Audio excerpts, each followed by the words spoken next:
was part of the election petition. None of the commissioners was found to have committed any offense. Only Chebukati was found to have acted unilaterally. This probe is therefore politically motivated. It is a continuation of the witch hunt mission that Ruto is on. It will turn into a nasty partisan fight at a time we need to unify the country. He is acting outside of the law.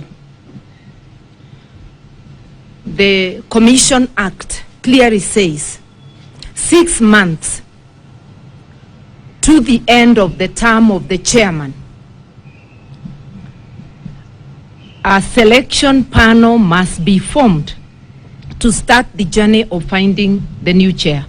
Chebukati's term ends in January. And instead of forming a panel, William Ruto is busy trying to have the act amended so that he can have a selection panel that will create a commission after his own heart. The commission is for all Kenyans, not for one person. He must be compelled to move to appoint a selection panel. And Chebukati, Gulie, and Molu should already be on leave, on terminal leave. It should have started on the 1st of November. They insist on illegally presiding over a by-election in order to give us convoluted results, like they gave us convoluted results of the general election.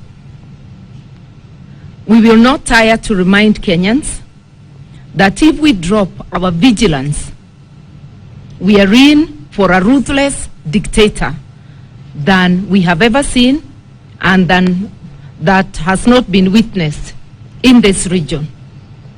We are therefore saying time is up.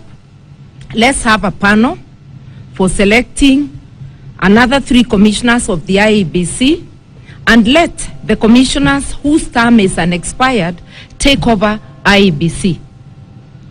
This witch hunt in Parliament is intended to prevent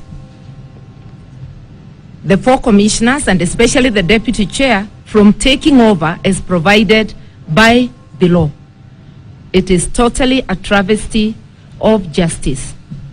And once again, let Kenyans of goodwill stand together to stop this. And just if we were to accept their convoluted figures, may they remember that according to their figures, 6.9 million Kenyans do believe that the 4 commissioners who are a majority stood for what is right, and that the 3 commissioners led by Chebukati are the rogue commissioners who happily, whose term has ended. They should go home and let Kenyans move forward with commissioners selected from among people of integrity to lead this nation to the next phase. We want to encourage the 4 commissioners to act within the law. They are the majority. They should do what is right for this country. After listening to what my colleagues here, led by Brother Raila, have said, but perhaps to summarize it, impunity, politically motivated persecution of the commissioners,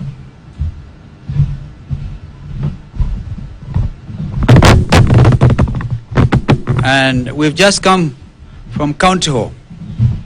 We sat there to observe the goings-on of this JLAC committee, and it's very sad. When we left, they retreated to go and decide whether they're jurisdiction or not. You see people following a script. I once read a book, it was based in South Africa, and apartheid. The chief character was Kumalo. Cry, my beloved country.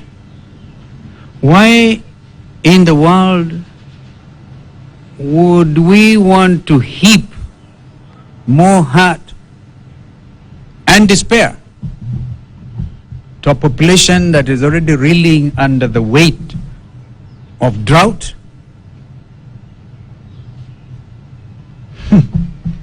compounded by GMO politics, GMO, without any public participation. And here I want to thank the Catholic Church for beginning to show leadership. We're not going to kill our people through GMO. And I think as Kenyans, we are very good at forgetting things very fast, but how do we forget about that which is going to kill us with cancer?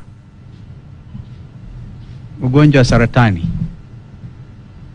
Kwa hivyo, mimi naona tu nisiongee zidi ya hayo. I don't like things that are politically motivated. And therefore impeachments, Kenyans, remember, politically motivated impeachment at the Senate, and this is what is being worked out.